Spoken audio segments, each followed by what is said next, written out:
Morris Wilson, go by Mo Senior. I got a lot. I got a lot. But with that being said, let's stick with where I'm focusing in right now, where God will, man lays his plans, but God sets the purpose. You know, I've said that to this team, and that's kind of been a little mantra, because so much of this that we're doing here at Servants Basketball has to do with men from different parts of the world, different parts of the country, different backgrounds, coming together with one plan. But our purpose is set on God. And so we're gonna allow God to do that. So, are there any questions? Well, the first question, I mean, kind of tell us about your typical day. Most people see you as a coach and think it's fun, but can you tell us about your typical day and let people know how much work you put into this? Well, that's, you know, we've been talking about 100%, and what percentage do you give to what you're committed to? So when you talk about 100% of your day, it's not all about basketball, or at least not for me. There's family in there, there's work. So my typical day starts roughly around 3:30 a.m. to the gym, get about a 30-minute workout or so. Actually, prior to that, it's reading scripture. I typically read for anywhere from 15 to 20 minutes before I go work out. Then there's the workout, home, spend a little time with my wife before she goes to work. And then I work from home, so then I put in work. My mother-in-law, who is dealing with some things, stay with us. And so she gets up and end up taking care of her for most of the day. Somewhere in that day, I'll try to think about game plans and different things as far as where basketball goes. And then, of course, once my wife get home, it's either to a practice or doing something for my kids or something work-wise for the family. So that's a typical day for me. All right, final. Go. Huh? I was just wondering, what's a time in your life that you felt yourself have a paradigm shift to where you kind of shifted between being, you know, where you feel like you have the most growth or maturity, or is it like a specific event that happened, or is it a certain time that you can remember where you had more of a paradigm shift between coming into, you know, your younger ages to where you're being more mature? Is it like the event or something? Well, that's an interesting question because it's kind of a long-term question. I tore my ACL in senior high school, right before my senior high school. So I didn't play that year. And basketball was a huge focus in my life. Same time, I think my girlfriend kicked me to the curb and dog died. You know, it's just all kinds of stuff happened during that senior year. But all seriousness, it refocused my life. I was just telling one of your teammates a second ago about how the surgery I had wasn't as effective as it is today. So my whole college career, I played with pretty much a bad wheel with a brace that didn't fit properly, and ended up, my game went from I could depend on my athleticism to having to use my intelligence.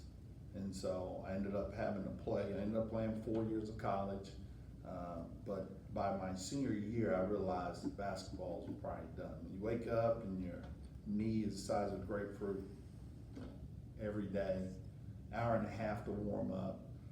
For me, it is a gradual process that I'm moving beyond this into manhood. And I got got married pretty early, got married before my senior year. Responsibility there kicked in. And so it's not just one moment, it's a series of moments in life. You can hold on to some things in your quote unquote childhood or in moving into that manhood, but it's about your responsibilities in that time frame. So when you get married at 21 and you're committed, you do what you need to do to take care of your family. And so that's kind of how it went down for me. So it wasn't a particular moment, but I think God worked on me from literally from high school to this point. Take another question. Bear? What scripture is like one of your favorites that gets you through the day, that stuck with you? Well, I'll be honest, I'm kind of into books. And what I mean by that, there's 66 books in the Bible, and the book that is mine is Ecclesiastes. For some reason, that's been sitting with me quite a bit. For those who might not know, Ecclesiastes is a book that is about meaningless. It's like life and action is like a smoke, a vapor and wind. It's there, but it's there and then it's gone. Ultimately, the example I give a lot of times with my kids is, I mowed a yard today, what happens next week? Got to mow it again. You know, what I did that day is no longer even relevant a week later. And so, if everything's a vapor, everything's a smoke, what is this life really about? And the final part of that book talks about what is man's duty. And man's duty is to love God and follow His commands. You go to Jesus and Jesus says, the greatest command is to love your God with all your heart, your mind, and your spirit. And like it, love your neighbor as thyself. When you kind of tie all that together, our focus is to just love God and be a servant of Him. So for me, that book, a lot of people don't like it because it sounds depressing, but it also talks about enjoying the moments. That dinner you have with your family on, for instance, let's say Thanksgiving or Christmas Day or some other holiday, enjoy that. That time when you're with your child, enjoy that moment. Because guess what? There's going to be something else comes along. So that's my book, I would say, for where I'm at. Any other questions? Yeah. How long you been married? I've been married for 32 years. 32, wait, how old are you, Ron? 32. Okay, yeah. However me and you're on the same plane.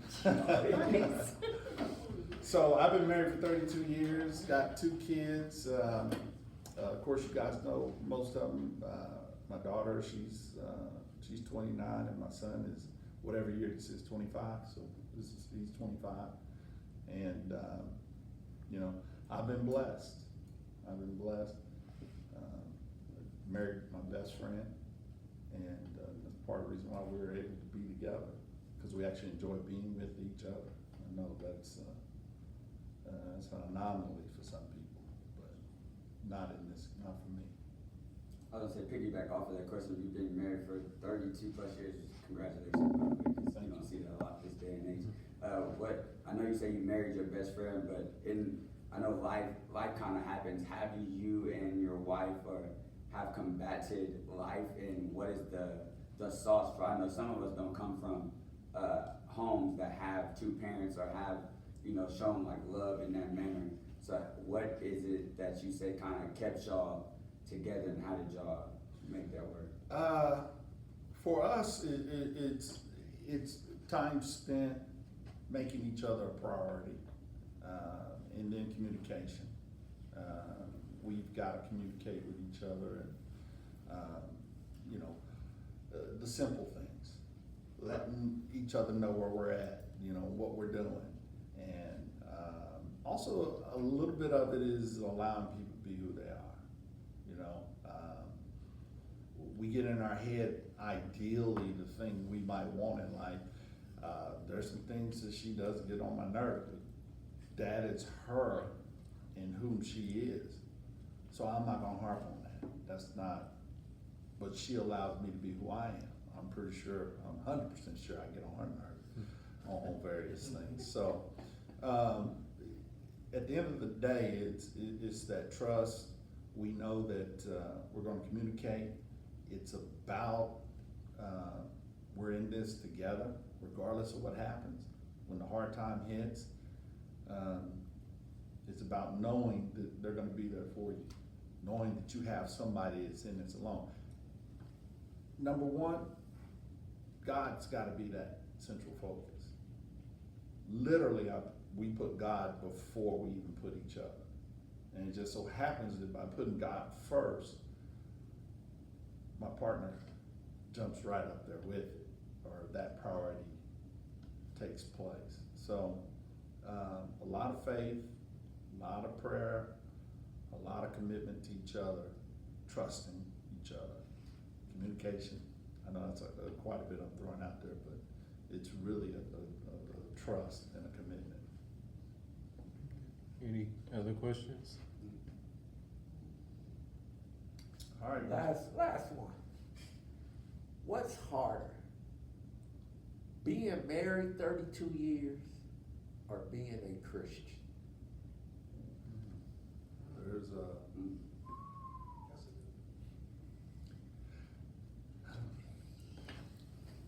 I think you've heard of seasons of life. I'm just gonna be honest with you, you've heard of seasons of life. I would say being a Christian as a young man was a lot harder than even marriage.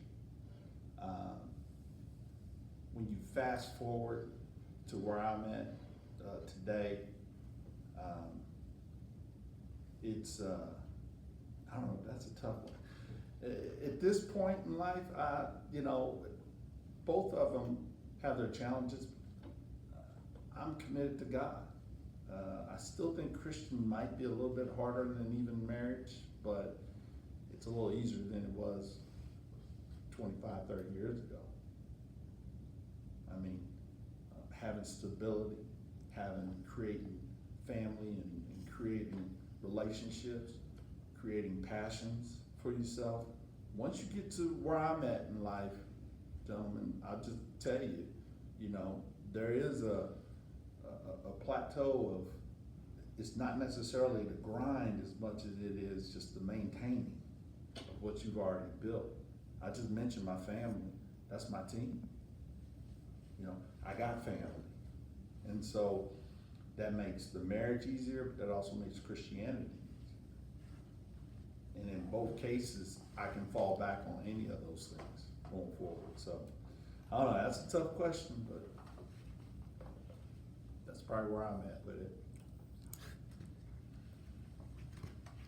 All right. All right. Okay, we can clap. Woo-hoo.